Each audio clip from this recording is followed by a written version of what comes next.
Welcome to the iHemp Hour. My name's Dave Crable. I'm with iHemp Michigan.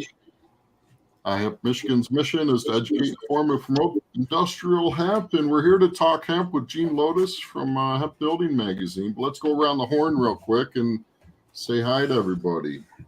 Mike Brennan, what's going on in Ann Arbor? I hear you're getting rain. It's been a weird day. Sun, rain, sun, rain. So right now we're back to sun again. But hey, we need it, I guess. But people are building arcs around here. We've had so much rain. Yeah, I know. We've got, at my house, I got nearly 8 inches in July. Yep. The Huron River is overflowing its banks right now. So Not crazy. what are you going to do, all right? It's either feast or famine. In May, we couldn't get any rain. Everything was brown. Now it's like we're in Ireland or something, all these different shades of green. Oh, you're kind of liking that, I'll bet. Yeah, well, you know. All right. Irish whiskey, and we'd be off to the races, you know. So. Yeah, you're right, guys. I mean, this spring it was. No, it's only Thursday night, so I restrained myself during the week. Yeah, I mean, this spring, like you said, it was very, very, very, very dry, and of course now, you know, we're not getting as much rain as you guys are getting, or as Dave has gotten, but I think we're going to make a good crop this year the way it looks. So. Yeah. Yeah. Right. So I'll have a little bit to share. Hemp U.S. Hemp Roundtable, quite a historic week last week with them talking in front of Congress. So we'll have a little update. They've got a request for information that they've sent out. So we'll talk a little bit about that later. And normally I do the recipe, but Dave Crable came up with just an awesome recipe. So we're going to let Dave share his little secret today. So. Oh, I'm looking forward to that. Yeah. But we want to thank Gene for taking time coming out and playing on the show today and updating us with all the great information that she has. Gene, we've known Gene for a while. She is the editor for Hemp Magazine. Hemp Build Mag. What's that? Hemp Build Magazine, not Hemp Build Magazine. Hemp Build Magazine. Thank you. She started working with that back in March of 2021 after the NOCO show expo they had. And Gene, we're just excited to have you on today and to hear all the things that you've been hearing. I mean, right now, it looks like the building trades are going to take off pretty nice with this. There seems to be a steady demand for the hemp fiber. And so we're excited. So thanks for being on the show today. How about, you know, I always like to talk to people, figure out how did you get into the industrial hemp world and all that? That's always an interesting story. It sure is. And everybody has an interesting tale to tell. Usually a lot of heartbreak, but because I'm a journalist, I have had less heartbreak than a lot of people because I interview people who have some heartbreak, but I don't have my financial fate tied up in, you know, these hemp startups. But it started for me. I was a business journalist and enterprise journalist for United Press International. I don't know if you guys remember, but UPI used to be sort of the other version of AP. So I had a really great gig, which was writing about the American West and drugs, legal and illegal. So, of course, you know, the cannabis world in Colorado was of interest to my editors, as was just the West in general. And industrial hemp, it turns out, as I was writing about the uses for industrial hemp, I'm based here in Fort Collins, Colorado. So we around here, we had a lot of hemp stuff going on. And we had jumped into it in 2014. We had a state plan. Then in 2018 with the Farm Bill, there was, we had a very early state plan filed with the USDA. We actually fought a little bit with them about various cannabinoid related things. But every time I wrote about industrial uses of hemp in plastics, building materials, paper, textiles, I got just thousands and thousands of page views. So that was interesting. And then a friend of mine was purchasing CBD hemp biomass. The guy who introduced me and my husband, he's actually an FDA lawyer in Florida, and he was buying it to process, and that was 2018, 2019, right before the crash. So he said, I need somebody on the ground in Colorado to introduce me to some farmers. So I got to visit some hemp farms. It was all cannabinoid related, but exciting things. I mean, there was a lot of heartbreak here in Colorado, but also there was a lot of kind of exciting stuff because the average age of a farmer in Colorado is 74. And here we are visiting these farms with young people running them in their 30s with little kids. That was a very interesting way to look at farming. A lot of people had been in, the underground marijuana industry, and they wanted to get into hemp and sell CBD. And we know what happened. There was a glut. People stopped being able to sell it on the internet, and then credit cards stopped accepting payments with it, and it kind of crashed. You couldn't advertise the word hemp or CBD on Facebook or Google. So that crashed, and Colorado kind of got sidetracked by CBD hemp and really did not grow very much fiber hemp at all. And I think a lot of states had that happen. So I really was more interested in the building materials, much more interested. They're kind of boring, and so am I, unfortunately. I don't think that. I don't think so. Boring is okay, but one thing that isn't boring is the housing crisis. And I am a Gen X person barely, and I have kids, and I'm very worried that they will never be able to own their own home. And I think a lot of us are. There's such a huge lack of housing, and the housing, when it's built cheaply, has materials that are toxic. They have formaldehyde. They have, mineral wool insulation makes up 30% of the greenhouse gases in a home, embodied greenhouse gas in a home as it's constructed. That it puts out, when they make it, they heat up the rock to 1600 degrees Celsius. They spin it, and that's what makes the fiber, right? But it causes all kinds of VOCs and everything else. So hemp is just the very opposite. It's natural, it's renewable, sustainable, and it grows so fast that it sucks up the carbon and holds it inside. If you actually have 25 pounds of hemp, the official carbon weight of that is actually more than 25 pounds. It holds so much oxygen and carbon in there because it grows so quickly. So we are, we're in this, and as a journalist, I say, wow, this is very interesting. It's almost like a science fiction alternate reality, right? A lot of that going around. This plant was growing, and people were using it for all these things. And Popular Mechanics had an article about the $1 billion crop and 50,000 uses of hemp and blah, blah, blah. And then all of a sudden, it was outlawed by the 1937 Marijuana Tax Act. And we threw the baby out with the bathwater. The entire world got rid of it because they were afraid to alienate U.S. aid. And then we started replacing those natural fibers and the jobs of those natural fibers with fossil fuels, hydrocarbons instead of carbohydrates.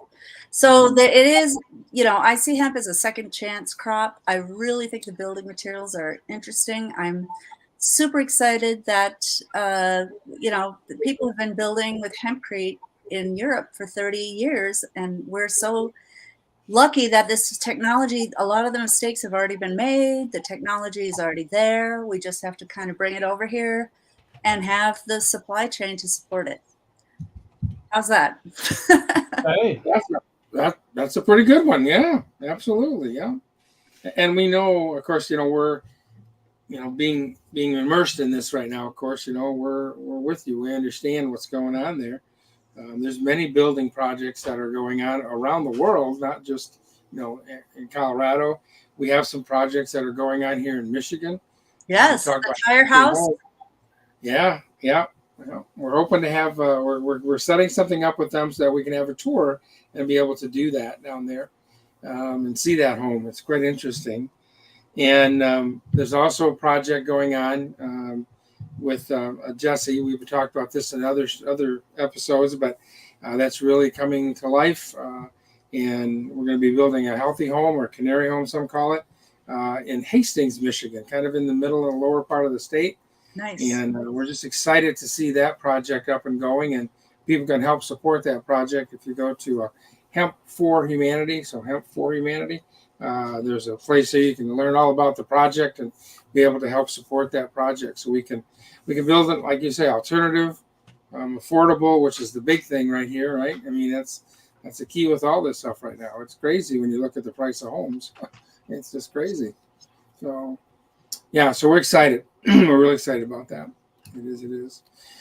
So what have you seen? I mean, you've been writing and doing these articles and everything. So what are you seeing on the bigger picture, I guess, what's going on?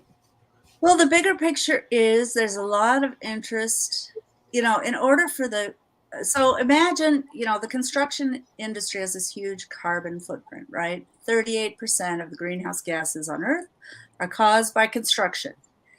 Construction is never going to stop, right?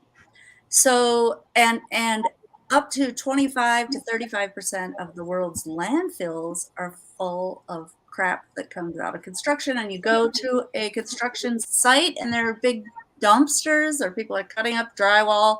And then, because the construction industry is so focused on low cost, they make, crappy materials that some of them are designed to basically dissolve into goo by the time the mortgage ends, And so we have this sort of, we have a bad guy in construction, in the built environment. But what if we turn that built environment into the good guy? What if we turn that into the carbon sink that is basically holding the greenhouse gases and the carbon inert in the walls for 50, 70, 100 years. Oh, and by the way, it won't burn. And it won't burn, right? So, out here in Colorado. And you won't have mold or mildew. That's right. So healthier, no formaldehyde, no. So really, I think it's awesome to have these individual projects, but we really need to think about big projects. And one of the things that we discovered, I'm on the board of the U.S. Hemp Building Association. One of the things we discovered is architects know about hemp. They love it. They want to design with it.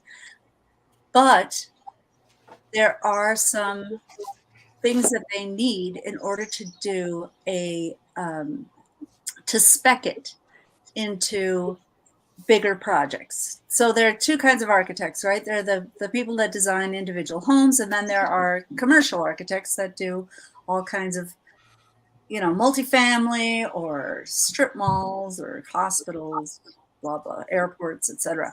They all know about it, but they don't have some of the tools to use it. And one of those tools is called a commercial guide spec. So U.S. Hemp Building Association is paying to get a commercial guide spec written. Basically, what architects do is they take, when they're speccing materials for a building, they take some boilerplate language from whatever manufacturer, and they put it into, basically a spec sheet. Well, there's no one manufacturer of hempcrete, right? So the idea is, if U.S. Hemp Building Association makes this code spec sheet, we can actually have architects commercial architects basically learn from the architects in France and Great Britain that are building 13, 15-story buildings with this material. And Skidmore, Owens and Merrill, which is one of the big SOM, huge architecture firms, international. They do a lot of high rises. They at COP 26 and COP 27, they came out with this big hemp high rise called the Urban Sequoia. And the whole premise of the high rise is it sequesters more carbon than it emits. And part of it is it has hempcrete insulation. So, we want to give people the tools to scale this. We want this to be in production building. We're hearing from all kinds of production builders who are saying, my clients want this.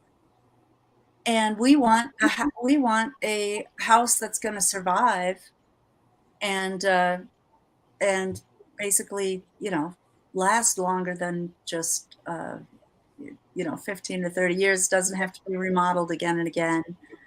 And then, I think for me, with hemp lime, hempcrete insulation, it just is so simple. It's not easy, but it's simple. It's just hemp hurd, lime, some magical herbs and spices, and those can be or even in Italy, they're using this agricultural.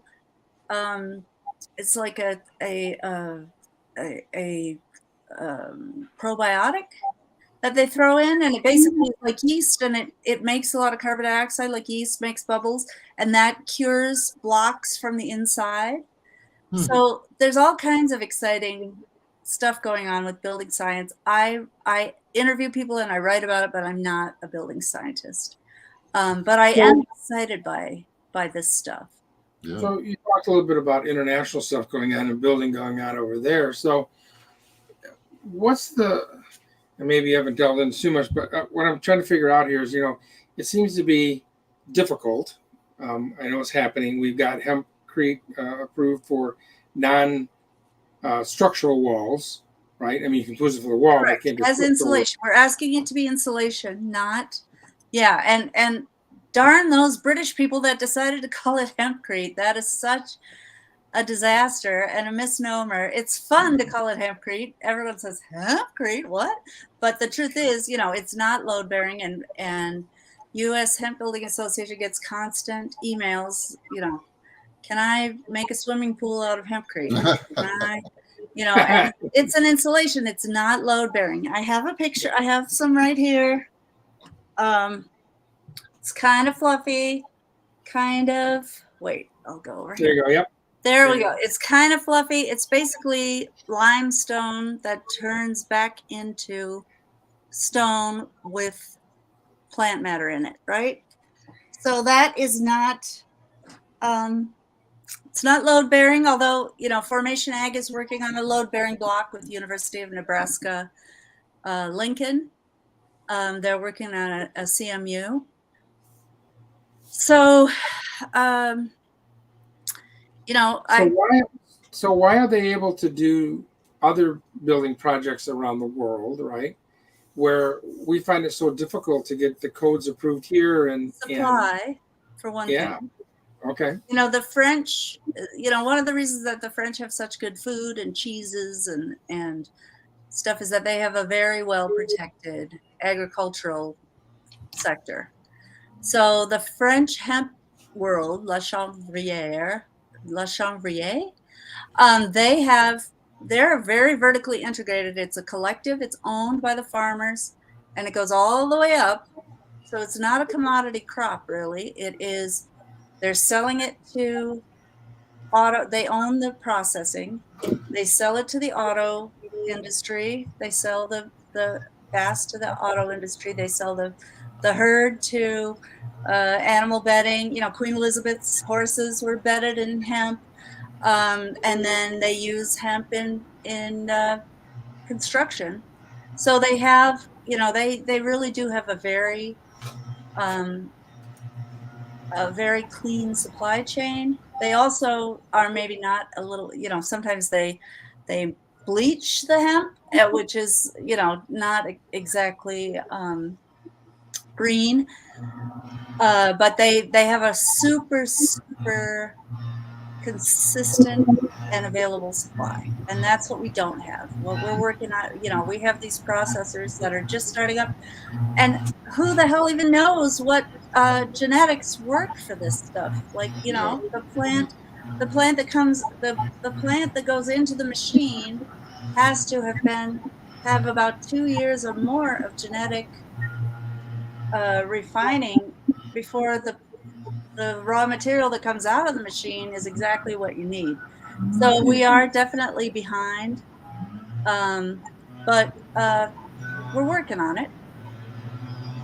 Yeah, it was good to see the U.S. Hemp Building. They did get a residential code established Correct. for what is hempcrete or hemp lime, and how it can be used in the structure. So that was a good step. It's good to hear they're coming up with that commercial code. What was that called again? That It's a commercial. commercial guide spec. So Can we it's just get basically AI to write that for us? what? Yeah.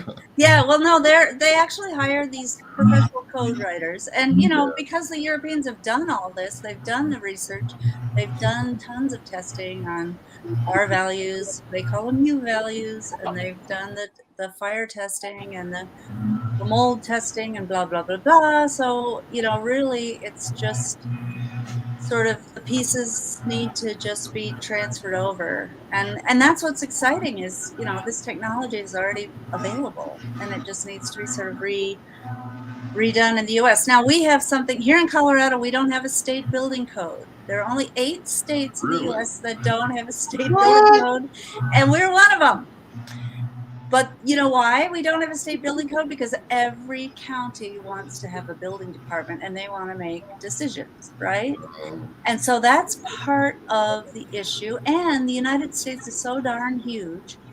I mean, you need houses that are going to withstand, in Florida, you're going to need houses that withstand hurricanes and mold and flooding and blah, blah, blah. In California and all up the Pacific Northwest, you're going to need houses that withstand earthquakes, Or right? fire, for that matter. And Yeah. fire. So we have to, the US, we are, a continent, but we just have a lot of different sort of physical properties that our building codes have to reflect. So California has the strongest building codes, as you can imagine, and we basically, if we can sort of get it through the California building codes, then a lot of other building departments will say, okay. Yeah. And now we can point to it in the International Residential Code, which is the national code put out by the International Code Council. It's kind of like, we call it international, but it's really only the United States. It's kind of like the World Series of baseball. There is no other part of the world that Hey, Toronto's going in there. on. Yeah, we do include Canada in that one, though. So Okay, there we go. But all I'm saying is, we call it the International Residential Code, but it's really for the United States. And other countries do things differently. There's a lot more reciprocity elsewhere in the world about, if this works for you, it works for me, and blah, blah, blah. So there's a lot of, there are a lot of agencies that basically are code gatekeepers. And on the other hand, with building products, you can't mess around. You do not want the wall to fall down, right? not a good thing. Well, your Not child a is good asleep. You don't want your house to collapse, right? So we want safety here in the US, and we want our building codes to be safe. So we have to kind of work with the ASTM, and we have to, work with the code agencies to do that. But what we are finding is the people who are building private hemp houses are having some good luck with their building departments in general. I've met a lot of them. A lot of them are very stubborn women, I've found, that want to build these hemp houses. They go in and they say, the builder says, no, you don't want to do that. It's too expensive. It's too hard. And they say, yes, I do. And then they go into the building department, and they just, they pull out a group, a sheaf of paper from Europe, descriptions and stuff, and it goes through. And here in Colorado, we have, 4 or 5 hemp houses that have gone up in the past couple of years. And a lot of building departments are fine with it. So it's not really, the code is almost like a last resort kind of thing, if you really don't know what you're doing. But if the building department is confident in your builder and your architect and engineer, or designer and engineer, you can pretty much get it through. We're finding. Yeah, the reality is that, here we're basically building a stone wall with air Right. pockets. And over time, that wall is going to become stronger as it cures. So, this is really a multi-century home, I feel. Right. And the plaster, a lot of these homes are plastered on the outside, and they're just beautiful. There's sort of an old world feel. And then the walls are a foot thick, so you just feel very safe and comfortable. Mm-hmm. Good acoustics, Good perfect humidity, good, yeah, great and temperature control.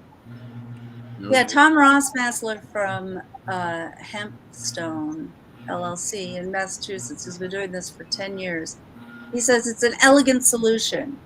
It really is. When builders and building science people think about it, they like the idea that it's not air, it doesn't breathe, but it is what's called vapor open. So the moisture, once it gets in, it gets out again. So that's why you don't have the mold, along with the natural alkalinity of the lime. It won't allow the mold to start in the first place. Right. Yeah, we're a cement wall and floor is highly acidic. The moisture is going to lay there and create all kinds of unhealthy things. Right. So the idea is that, if you can kind of move the air around and get ventilation and get the, get the moisture to sort of wick itself out, you have a healthy environment. Yep. And we're trying so hard in this country to basically, you've seen that Tyvek home wrap. The modern construction has 2 things. It has the darn OSB over every square inch of the building, right? The particle board. And then it has the plastic wrap, the shrink wrap, which is called, one brand is Tyvek, around that. And that is this idea that we're going to keep all the water out forever. But what happens is the water does get in, and then it can't get out. Yeah. And then you're trapped in there with your mold, and it gets nasty. Gene, if people want to follow your magazine and your writings and stuff, how do they go about doing that? We might as well pitch that in there for you. Yeah, the magazine is free. It's an online trade journal for the hemp building industry, and the URL is hempbuildmag.com. And then I do sell a directory every year of basically all the businesses that are sort of in the hemp building industry. That we have about 400 businesses internationally, and it has all their websites and the contacts. And that's, most of the businesses are actually in, let's see, most of the businesses are actually in Europe. There are maybe 100 companies in France that are building with hempcrete right now, but we have more and more here in the States, so that's exciting. So what testing further is happening right now, and what needs to happen to get this more of a scale? Do we need to get, it sounds like builders are into it. Do we need to get more consumer demand, awareness of it? What's being the big problem with moving? I think there's a lot of consumer awareness. I mean, we have a Facebook page called Hemp Houses that just has pictures, it's house porn with hemp houses. And we have, in a year, we've gotten 11,000 people that have joined it. I mean, it's a lot. people are really intrigued by the whole idea. I think builders are a little bit freaked out by, the building industry changes very, very slowly. And so, yeah, we're there's definitely we keep saying there's going to be a Snoop Dogg moment. Willie Nelson evidently built a celebrity hemp house. Willie Nelson evidently built a small hemp house in Hawaii, and now with the fires there, we're looking at more uses for hempcrete, but we really think that there's going to be some kind of celebrity something or other, because people are very intrigued and they look great, the houses, most of them. I want one. Hey, we have a question from Kathy Ging out in Oregon. Hey, Kathy. Hi. Oh, you know Kathy? Yeah. Kathy's asking, is there a template slideshow advantages of hemp building that could be, she wants to show it to her. Kathy is a huge advocate. We are so glad to have her out in Oregon. There are, I've made a couple of them, usually to sort of get, opportunities in hemp building, blah, blah, blah, to talk to some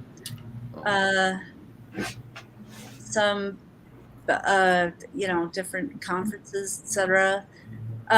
We do have, U.S. Hemp Building Association has a couple of members who have made sort of slides, but we don't really have anything public other than just sort of, the articles that are out there and the pictures of the buildings, etc. But we'll work on it, Kathy. We will work. Yeah, and if she sends me an email, I'll leave her a note. We have some posts. It could probably be converted into a PowerPoint pretty quick. Yeah. She asked another question, and because we talked about the lifespan of a home not going past your mortgage with conventional building, but with hempcrete, over time it just gets better. So she asked, who came up with the 600 to 800 year potential lifespan of hempcrete buildings? And references Ellora Caves in India. Oh, right. The Ellora Caves are a big deal. They discovered that they have hemp in them, and then also there's some bridges in France that have hemp as an aggregate from the Roman cement. Basically, what happens with buildings, especially big buildings that are kind of solid, is usually they're in the wrong location. That's why they get torn down. If you have like in the Northeast, you have a lot of mills and stuff like that. You can either remodel them, or you can say, you can turn them into, a restaurant or whatever, or you could just tear them down. And we really need to think in this country about how we use our built environment, and how we,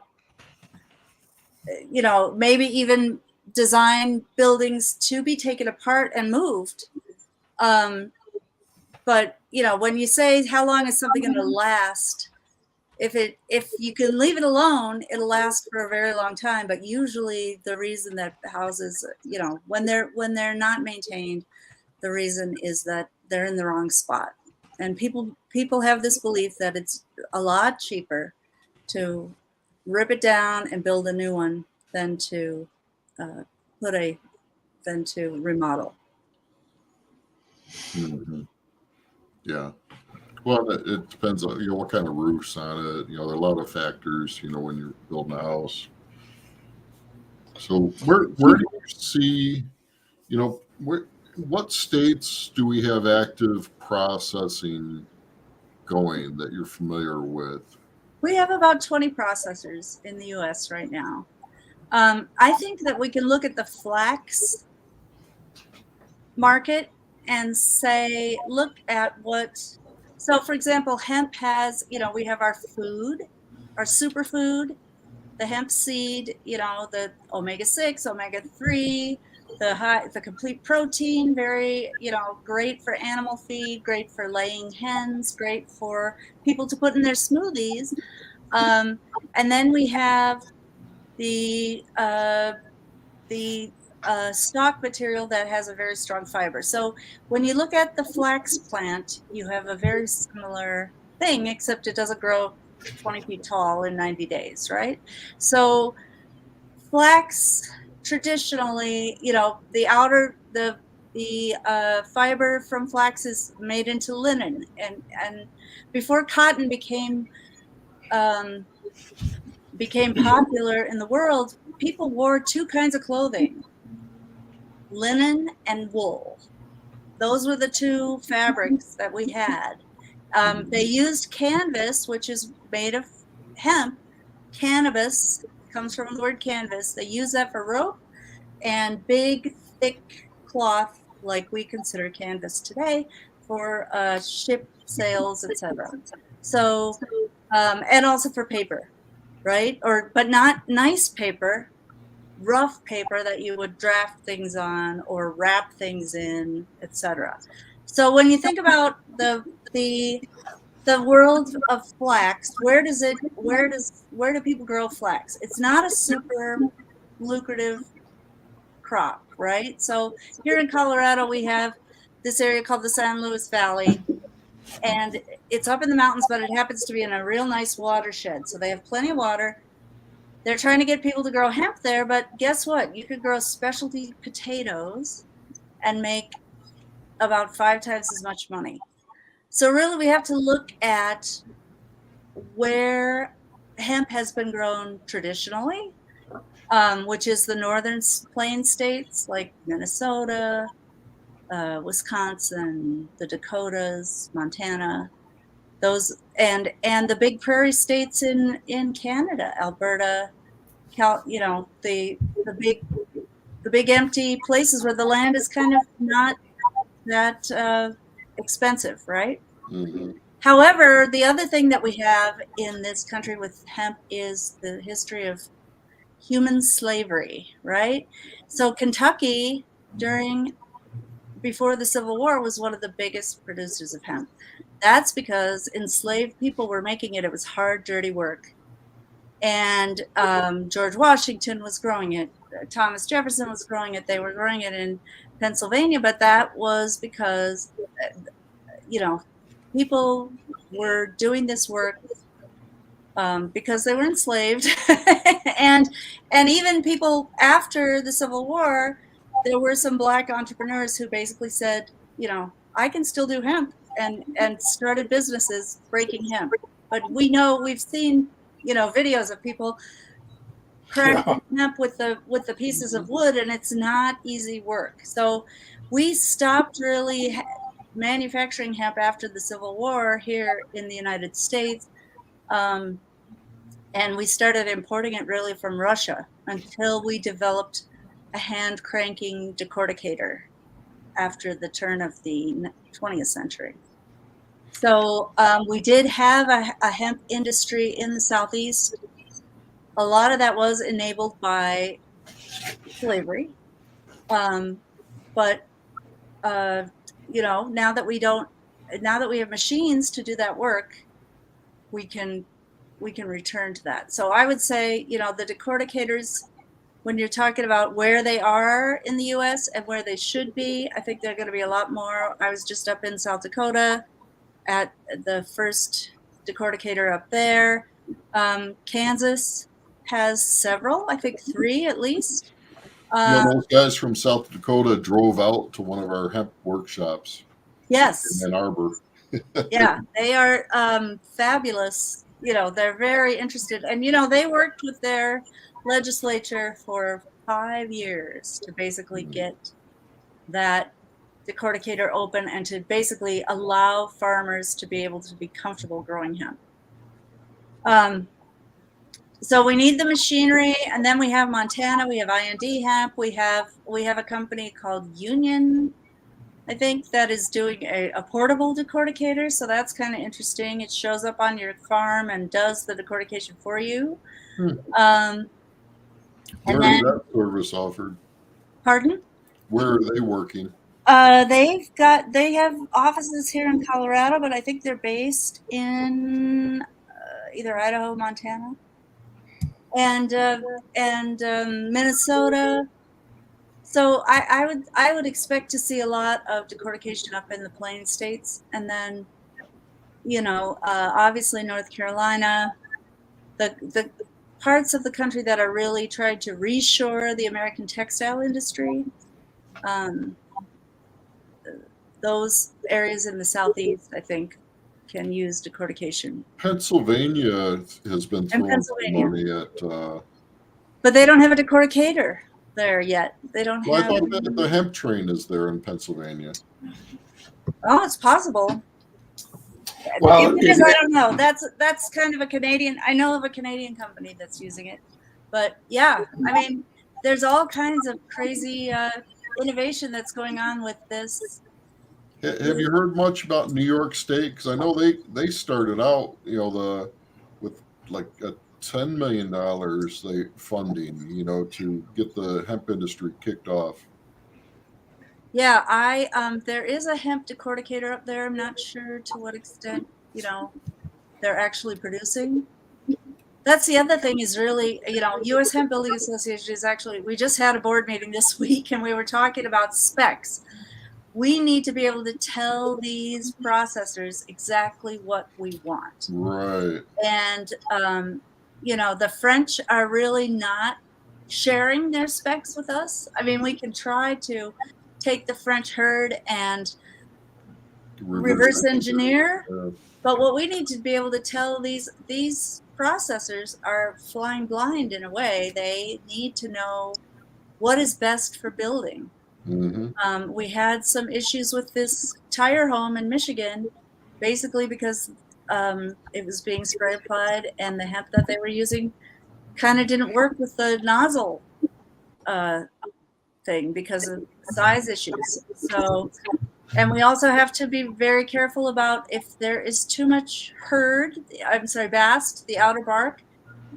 What happens is if it's not clean, the inner bark isn't clean from the outer bark, what you get is the lime kind of soaks into the bast, and then it doesn't connect as well, and you can have a wall collapse. So those kind of things they're scary, right? So we really need to talk to our European colleagues and get their help, and also just get a lot of testing and stuff. Mm-hmm. Yeah, so that's the biggest thing is going to be, let's say, moving forward, finding out the specs. What do we need to make this, and also obviously we'll get to it, right? But we've been waiting for ASTM to come up with a spec for 2 or 3 years. The U.S. Hemp Building Association has a spec, but we didn't want to announce it because we thought that would be like what we're thinking now is like this should be a voluntary thing. Like if I have a processing thing, I can say we follow the voluntary spec guidelines of the U.S. Hemp Building Association. That at least knows that there's a minimum there, and then when ASTM finally does announce that there is a specific spec that needs to be done for building grade, then we can say, okay, now everybody's going to follow ASTM. But really, we've been waiting and waiting, and it just is taking so long. They move so slowly with ASTM. Yeah, the same thing with the animal feed. We're having everything all over again. A nightmare. Yeah, we had a very Andrew Bish from the Hemp Feed Coalition gave a nice talk in South Dakota about how we need to to make this plant worth it for farmers, we really need to be able to get into the animal feed. And it's been generally recognized as safe for humans since the 90s. I put it on my oatmeal, but I can't feed Yeah. it to my cows, right? So that's a Exactly. great idea. We're running short on time. Okay, sorry, I'm kind of a blabbermouth. You But it's are exciting. fine. No, you're fine. Oh, Kathy has a lot of comments, but this one's kind of cool. Do you? Not that they're not all cool, Kathy. I'm sorry, but this one caught my interest. Do you think hemp blocks, bricks, adobe, or blocks incorporating mycelium will be more popular?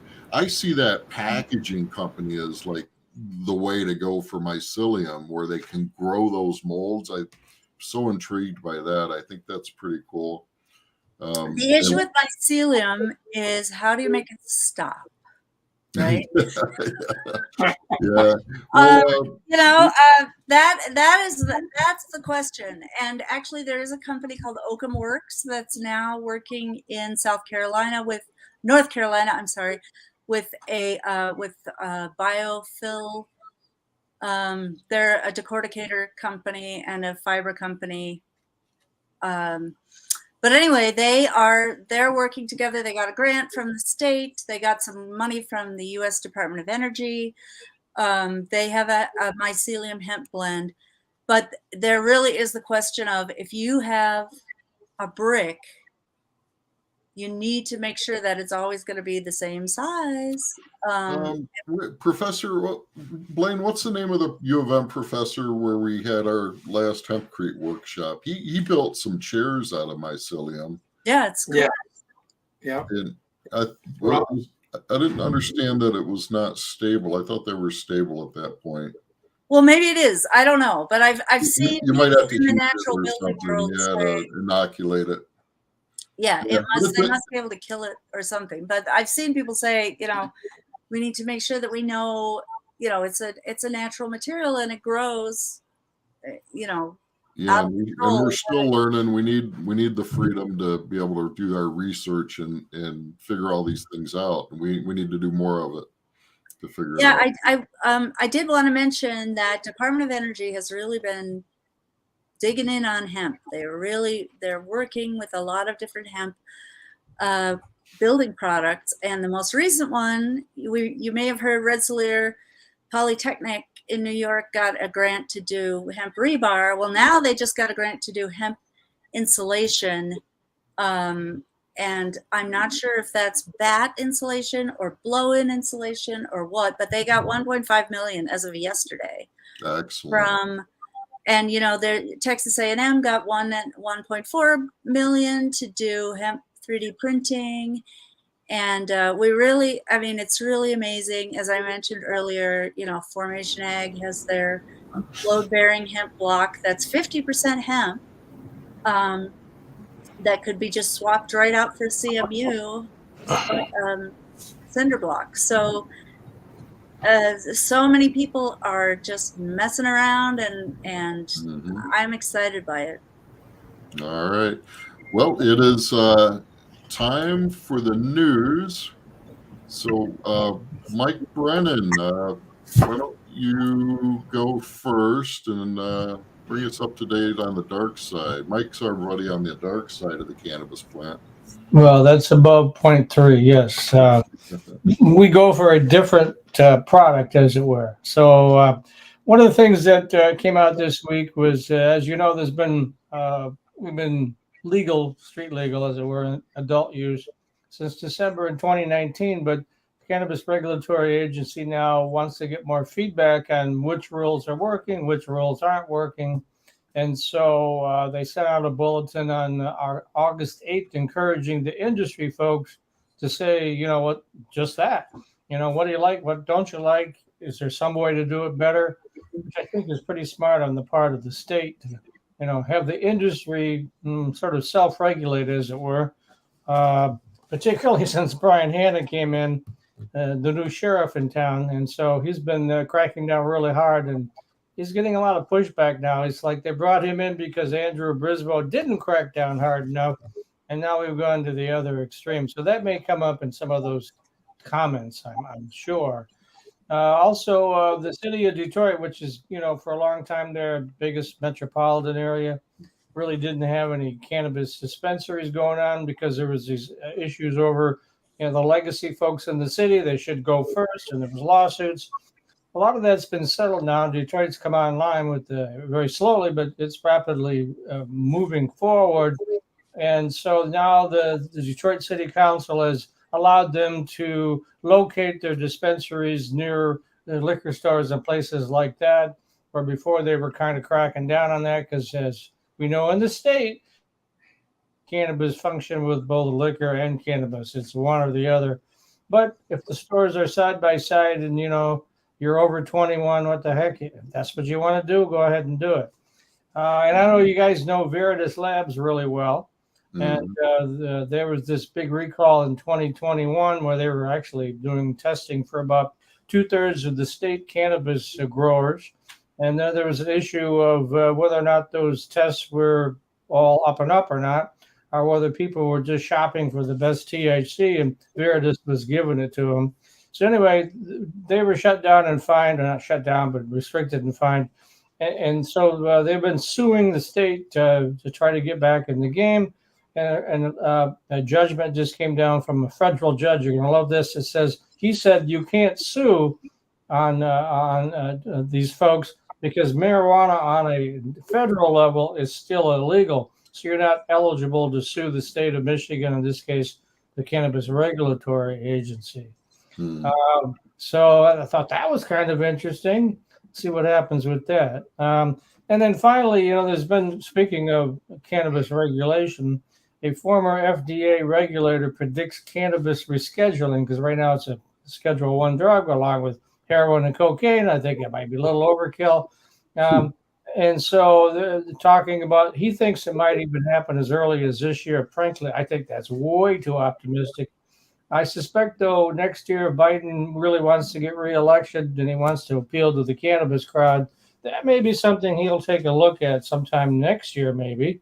I'm not sure exactly how that works, whether the executive branch has the power just to sweepingly say it's no longer regulated. I don't know exactly how that plays out, but according to what this FDA guy said, that's what he thinks is going to happen with Biden, because certainly a lot of people smoke cannabis in this country. And of course, as we both know, here in Michigan, it's a $3 billion a year industry. So, hey, we'll see what happens, right? Yeah, a lot of people need to chill out. So, yeah. Well, yeah, and you can't get banking because of it. You can't get all sorts of stuff because of it, because it's a federal, regulated drug. But boy, I'll tell you, once that dam breaks, you're going to see Anheuser-Busch pouring in. You're going to see the big ag pouring in. All the big boys are going to move in really fast and buy up everything, and it'll be a monopoly kind of situation. That's the other extreme of what will pop. Yeah. There's going to be good with the bad. Yeah. So everybody that's in the business and still surviving right now, I mean, that's a lot of people got into the business, the old build the business up for 3 to 5 years and hope for the best, right? Well, they may get their wish if it gets deregulated, because the very large companies are going to move in on this in a big way. Yeah. That's the main stuff I got for today. Thank you, Mike.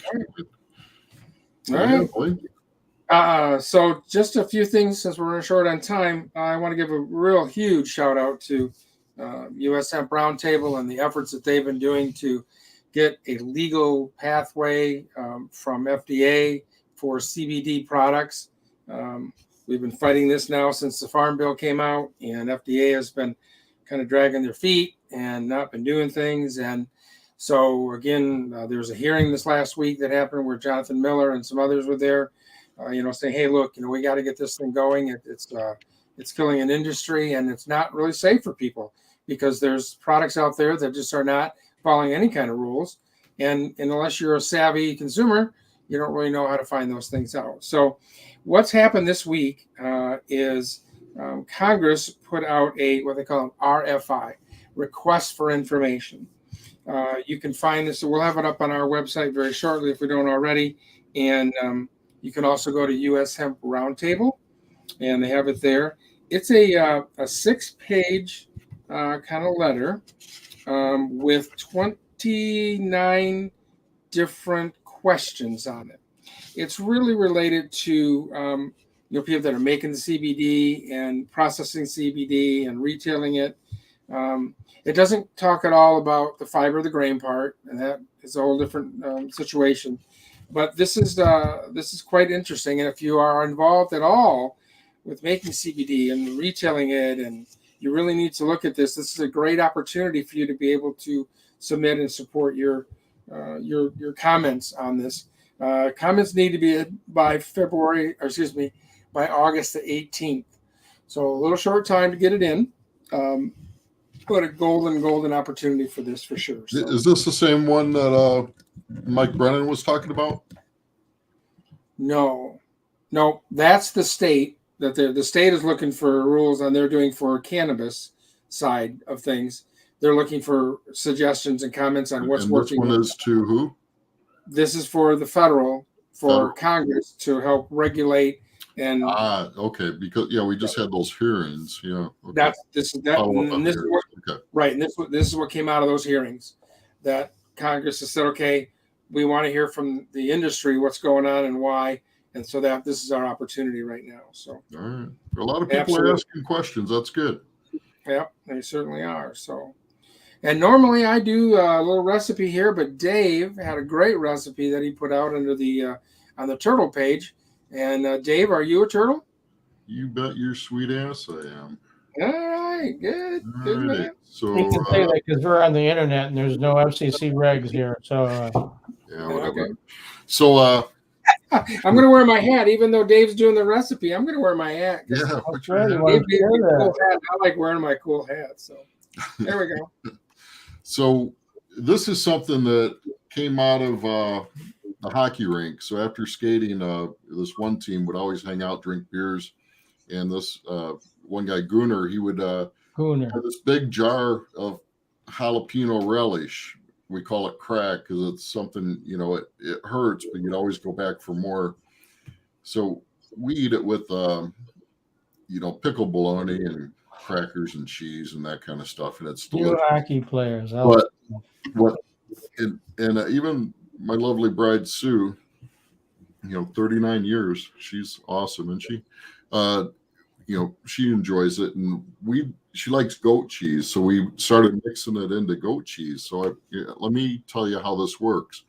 So what I did recently, and it's all gone, I got to make more. I bought 3 pounds of jalapenos and I put them in a food processor. You might want to do it outside, but anyhow. Yeah, make your eyes water, right? Yeah. Mm-hmm. And then you could cut back on the sugar. I did equal parts of sugar and white vinegar because I couldn't remember the recipe exactly. But you could probably cut back on the sugar a little bit, and you just boil it. And, so you finely chop the jalapenos. The way Gunnar does it is, I think, finely chopped because they got a little bit of crunch left to them. When you do it in the food processor, it kind of mashes them more like a jelly. So I'm going to try it finely chopped next time.